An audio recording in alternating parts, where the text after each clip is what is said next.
Queridos amigos, sejam bem-vindos a mais um vídeo no canal Poptopia. Eu sou Daniel e no vídeo de hoje eu tenho o prazer de falar com vocês sobre Super Choque. Sim, nós temos uma nova série do jovem afro-americano que é extremamente poderoso e popular aqui por essas bandas. Eu vou falar sobre esse quadrinho e sobre o retorno triunfal do universo Milestone dentro do cânone da DC Comics e como isso pode impactar em toda a questão da representatividade. Mais detalhes depois da vinheta.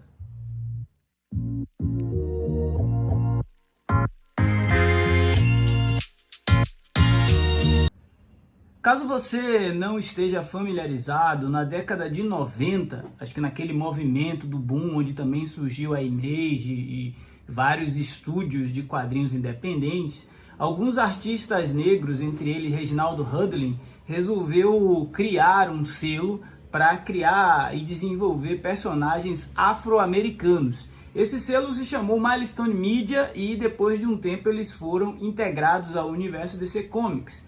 Lá na distante década de 90, Dwayne McDuff, Dennis Conner, Michael Davis, Derek T e outros criadores desenvolveram vários personagens que não tiveram assim um grande sucesso de público, né? Entre esses personagens nós tínhamos o Hardware, o Ícone, a Foguete, mas o cara que se destacou de verdade foi o Super Choque, o Virgil, né? O Virgil era um jovem adolescente que estudava em uma escola pública e se tornou dotado de poderes elétricos. A história no desenho animado garantiu uma popularidade para o personagem e esse foi o grande sobrevivente do projeto Milestone.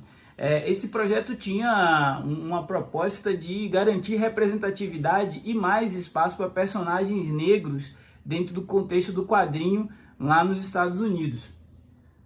Super Choque foi a exceção, né? Ele ficou extremamente famoso por causa do desenho animado, que a galera assistia aqui, principalmente porque passava no SBT nas manhãs durante a semana, né? E de um tempo pra cá a DC anunciou, acho que foi naquele DC Fandom de 2020, que ia retomar esses personagens, ia trazer esses personagens para o multiverso da DC. E essa terra dentro do multiverso da DC, ela já tinha sido meio que sinalizada pelo Grant Morrison lá naquela saga Multiverse, né? Multiverso, algo assim. Então, esses personagens eles estão de volta e nesse quadrinho a gente vai começar a reencontrar essas velhas caras retornando. Agora falando sobre essa HQ especificamente. Então, do que se trata Super Choque? Super Choque é uma HQ em capa cartão, com cerca de 48 páginas, é bem fininha, né? Ela está custando R$19,90, vão ser 4 edições, e a Panini vai reunir as 6 edições da minissérie do Super Choque. Nessa primeira edição, além de uma edição de reintrodução do personagem, de uma nova origem para os poderes do Super Choque, a gente tem também o Milestone Returns, que é uma parte da história mostrando outros personagens que também são proposta de fazerem parte do multiverso da DC, mas que foram criados lá no contexto dos anos 90. Então, o que a gente está vendo é o Reginaldo Hudlin, principalmente, e a Vita Ayala, com desenhos de Dennis Cowan e Chris Cross, entregando uma releitura para o século XXI de personagens noventistas. E aqui a gente tem um estudante que está participando de um protesto, né? Contra a violência policial nos Estados Unidos, na cidade de Dakota. Ele não é um estudante, né? O Super Choque, ele não é um estudante assim engajado, mas ele teve lá suas motivações. Eu não quero entregar muito da história para ir para aquele protesto e ocorre uma tragédia muito grande nessa situação. E a partir daí que não só ele, mas como outros jovens vão ter esses novos superpoderes sendo desencadeados. Esse o ponto de partida para a gente conhecer o protagonista dessa série. Em alguns momentos ali dialoga muito com o surgimento do Miles Morales, lá do Brian Michael Bendis, mas tem todo um charme de ser um núcleo familiar afro-americano, num bairro afro-americano, com problemas de homens e mulheres negras dos Estados Unidos, e eu acho extremamente importante a gente ter esse tipo de material para que a juventude possa também se ver, possa entender e possa, de alguma forma, discutir um tema tão espinhoso como o racismo através de uma mídia tão bacana quanto os quadrinhos, né? Para além do Super Choque, a gente vai conhecer a Ícone Hardware também.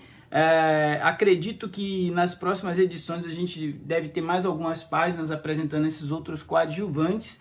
Essa primeira edição, inclusive, tem um texto de introdução do Load, que tem um canal aí, Load Comics, e eu acho muito bacana que a Panini não tenha ignorado esse material e tenha trazido num formato minimamente acessível para que outras pessoas possam também aproveitar, fazer essa leitura, porque essa história está bem legalzinha. É uma história típica de super-herói adolescente, mas que tem um background bastante interessante e que vale muito a pena a leitura. A reintrodução desse personagem está sendo algo que os leitores americanos, a crítica americana considerou realmente algo muito impactante, considerado até um marco da indústria dos quadrinhos. Ele está de volta e até agora o aproveitamento tem sido muito bom. E essa HQ eu te recomendo, a leitura de versão garantida. Esse foi o Poptopia de hoje. Se você não for inscrito, se inscreva. Ajude esse canal a crescer e ganhar relevância nesta concorrida plataforma. Afinal, falar de gibi é sempre bom. Um forte abraço e até a próxima.